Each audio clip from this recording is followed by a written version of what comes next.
Welcome to Tablenauts. My name is Max. I can't do it. I can't. How about I'll be doing. How about Okay, and I'm King. I can do that. Welcome to Tablenauts. My name is Max. I'm Doolin. And I'm King.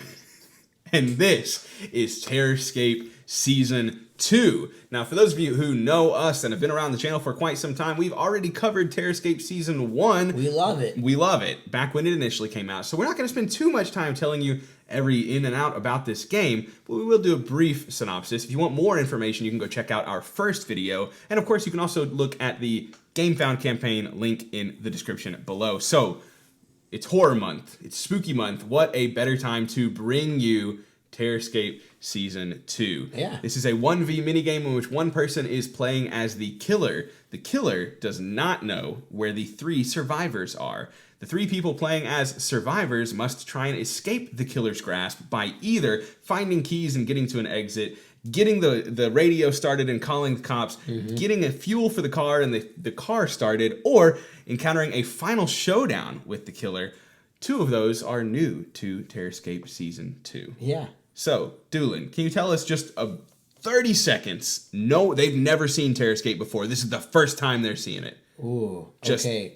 I would compare it to, what is the video game we always compare it to? Dead by Daylight. Dead by Daylight. So if you know anything about that, it's one killer's running around and you're constantly, as the heroes, trying to hide. Each killer is going to act different, and some of them you'll be able to really know exactly where they're going to move or how far they can move on their turn. And others, they might hide and pop up somewhere else on the map. And so it's very like on the hero's turn. I'm calling them the heroes. They're the victims, whatever you want to call them, the people. They're going to have to silently work together to kind of stay out of the killer's reach while the killer's trying to decide, okay, where are they actually on the board? And it's just a cat and mouse game. And some of the highlights I think that we've talked about with Season 1 is it's like almost party-ish. Yeah. We've kind of talked about that a little bit. It's a 45-minute to an hour experience, but it's got that like fun and kind of laid back, not to say it can't be scary, because it is quite terrifying when you know this guy can kill me in one hit and I'm trying to escape him. Yeah. But just the way that the survivors are communicating behind the board, all the while the killer's staring directly across the board from them, trying to figure out what they're doing.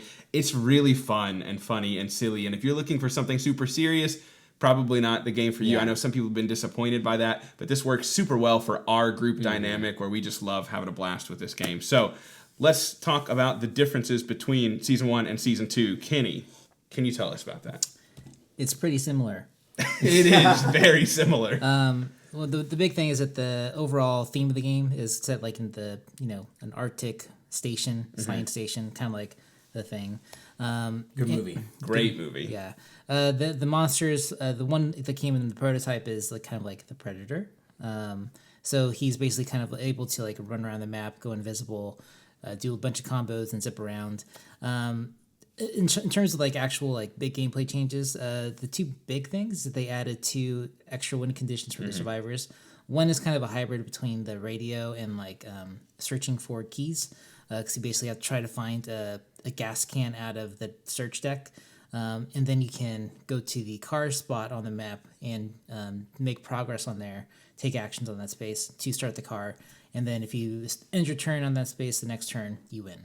The other one though, which is I think really interesting, we actually didn't get a chance to play this, is basically like a final showdown where like where basically the survivors surround the killer and they say we're going to have a showdown, and it basically becomes a dice roll off where you're trying to hit a high number. It actually brings in these 3D glasses where you're if you're the survivors and you find the binoculars in the deck, you can look at this little card which will tell you what particular item sets will give you bonuses. And if you're the killer, you would look on the other side and you can see like what terrain, like whether it's the red, green, or blue terrain. Where on the map you'll be the most safe. Yeah, and if you do satisfy that condition, that'll also give you bonuses. And so it seems like a really cool extra way to win. We didn't get to try it out though, but I think it's very welcome. It kind of gives a much more exciting end because it's just a dice roll off, and you just see who can user items the best and who actually gets the advantage and stuff. I think it's important to note too that the additions still keep in like the same level of difficulty and complexity. It didn't level up the game to something much more in depth and bigger. It's just more options, but they still feel very much in tune and in line with Terrorscape. I will say though, we've talked about how it feels like season 2 stuff feels more powerful. Absolutely, it does. So in that case, I would even say that it does kind of up the difficulty a little bit in terms of like how high of a skill gap there is. Yeah, that's fair. I was specifically speaking to just the in-game conditions, but exactly. Yeah, that's really worth mentioning is that I'm interested to see how the balance is struck between season 1 and season 2 because they mentioned that it's completely interchangeable. You can use characters and killers and maps and whatever.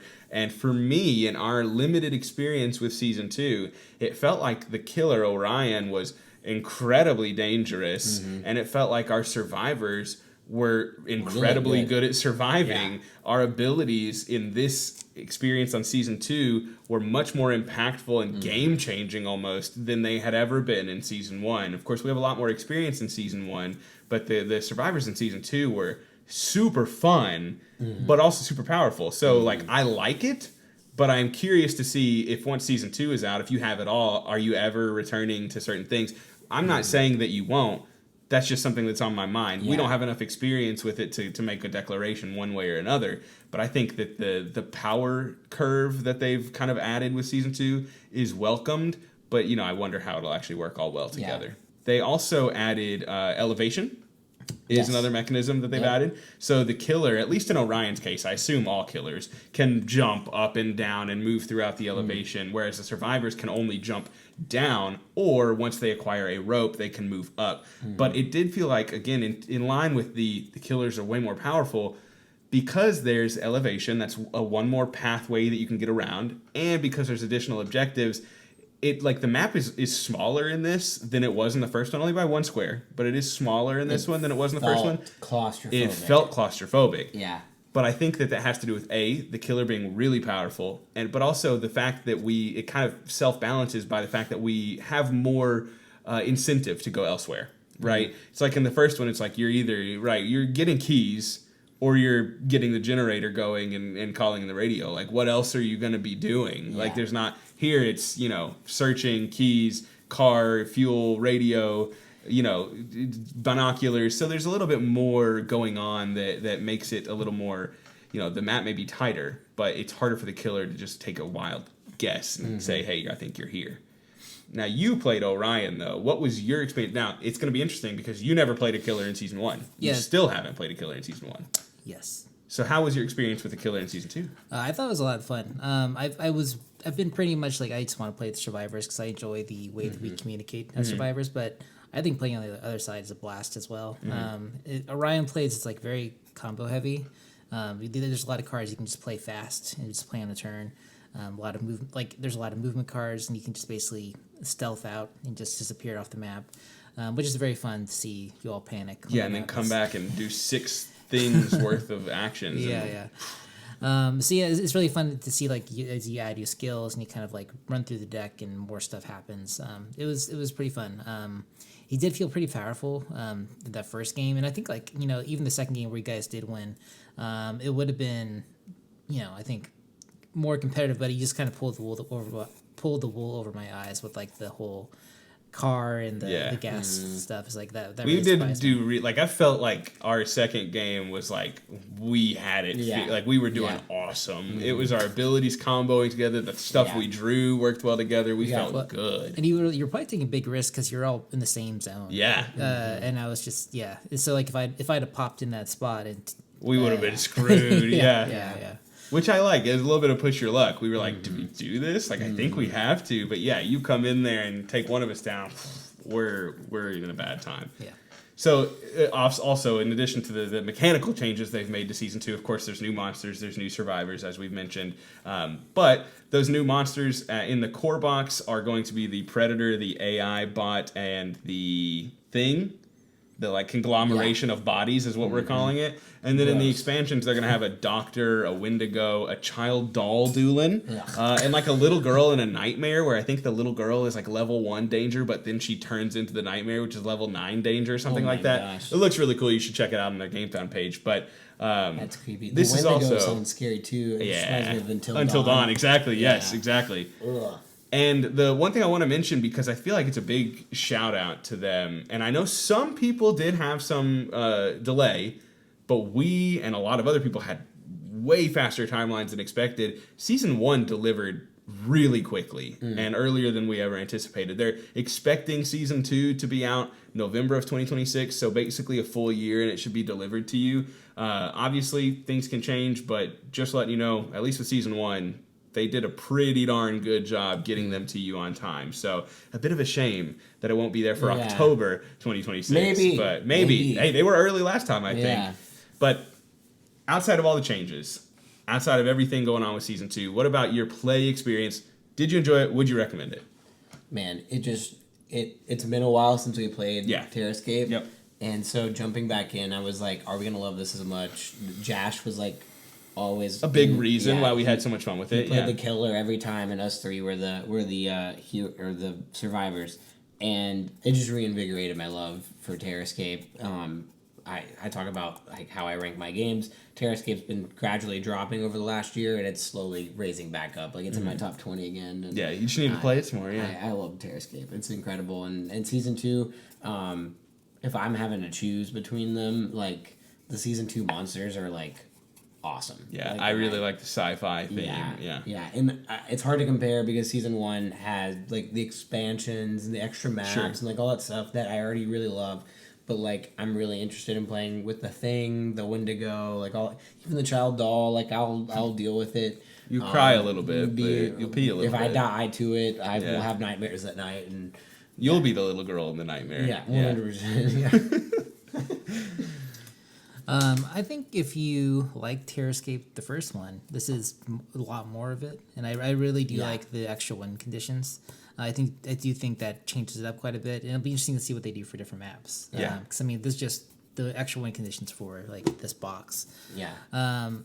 But if you didn't really like it the first time, it's probably not gonna do much to change your Yep. mind. Yeah, it's completely agreed. It's pretty similar. There's just more. It's kind of rethemed, more stuff, more monsters, and I think for us that's good enough. That's kind of what we want.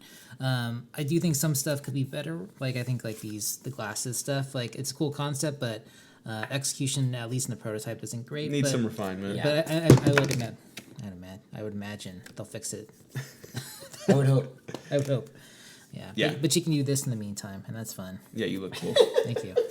Yeah, for me, I'm right in line with you. It's not going to change anyone's mind, but if I had to pick between Season 1 and Season 2, I mean, you can't go wrong, but I would rather have Season 2 just based off the additional win conditions and the theme alone. But I love this game. It is still, I think, exactly my number 10 game of all time. I just adore it. I think it's so much fun. It strikes such a perfect balance for me of just, like, intensity, but also LOL, laugh out loud moments. Like it's such a blast. I've never had a bad time playing this game, even with Kyle, and that's saying something. And it is worth mentioning some things we've heard a lot about in our championing of it is people talking about this bad boy in particular, which I think is an incredibly cool set piece. It's very eye-catching, and it works both as a barrier between the killer and the survivors, but also a place to actually put things, mark things. It has a purpose. But a lot of people say, what do you do with it? I don't want to put it up. And to that I say, I leave it out as an art piece. However, they appear to have been taking that into consideration.